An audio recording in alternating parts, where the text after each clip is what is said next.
Why do I support Greenpeace's fight against the Tatas to save the Ridley turtles? For one, there's nothing more inspiring than a David versus Goliath fight, especially when David is fighting for a just cause.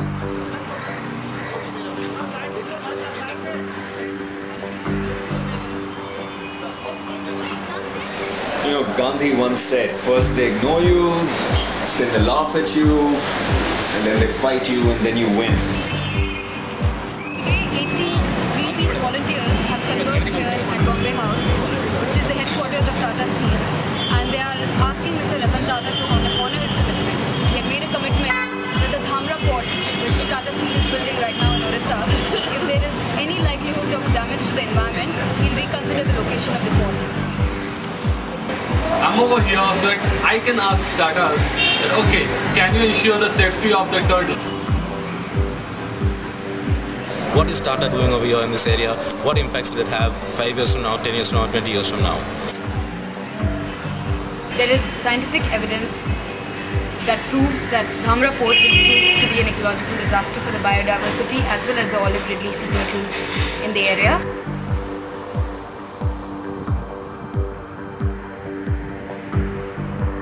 This campaign has taken on the biggest corporation in India and one with the best environmental reputation. And we've basically shown and proved that you cannot cut your cake and eat it too. You cannot claim to have the best environmental standards and then because of that claim expect people to not touch you. If you claim that, then you have to live up to those standards. And that's something that Tatas have not done so far. Tata, who said something like, I don't want India to become an economic superpower. I want India to become a happy nation. We're not really getting closer to that dream.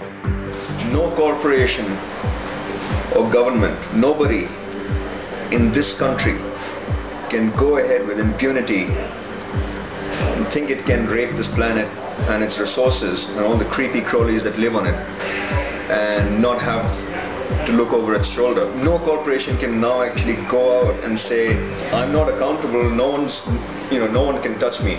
People can touch you, you are accountable. We have managed to bring together a huge community of people. But you have to have standards and you have to live up to them. If not, Greenpeace or someone else is going to come after you and going to hold you accountable to those standards. That is the way things are going to go, and the sooner corporate India wakes up to that and realizes that, the better. Someone has to raise a voice, even though it is sometimes lost, drowned, beaten down.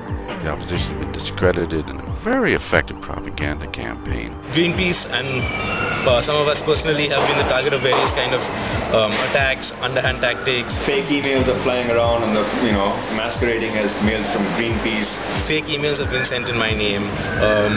There's been malicious stuff about Greenpeace circulated. All kinds of stuff is happening, and we can only guess who's behind it. Attempts to hack our computers. People have been threatened with physical violence. A bunch of local thugs against Greenpeace, and we were looking. I mean, they were basically threatening us not to go out into the sea to document anything. They didn't want to let us go, basically.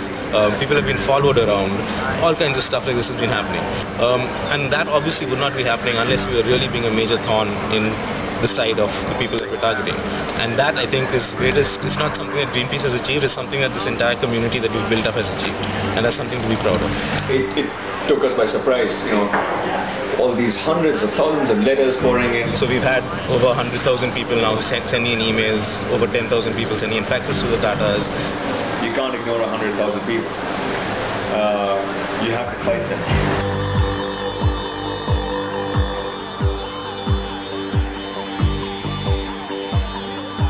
Once again, we are confusing economic prosperity with wealth. We are destroying something which is completely priceless.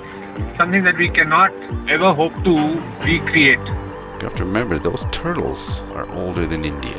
They're even older than dinosaurs. These guys have been crawling out of the oceans to breed for upwards of 300 million years. And he whacked them totally. Well done.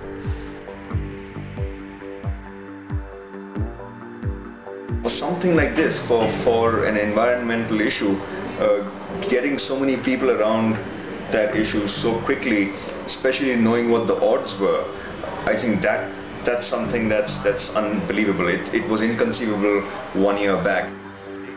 Large corporations and vested interests will realize that their actions will not go unnoticed and they will not go unchallenged. But as the cliche goes, winning isn't everything.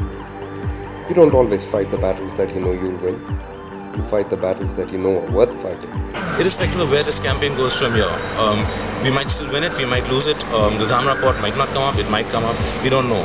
But irrespective of what happens, I think that is something that we've really built on and will be used in future campaigns, whether by Greenpeace or by other people. We have a very strong environmental community being formed in India today, and that I see as one of the biggest contributions from this campaign so far. One guy just sent an email and it's hair-raising when you go through it. Says, you guys have to be crazy to think that you could take on the Tatas and win.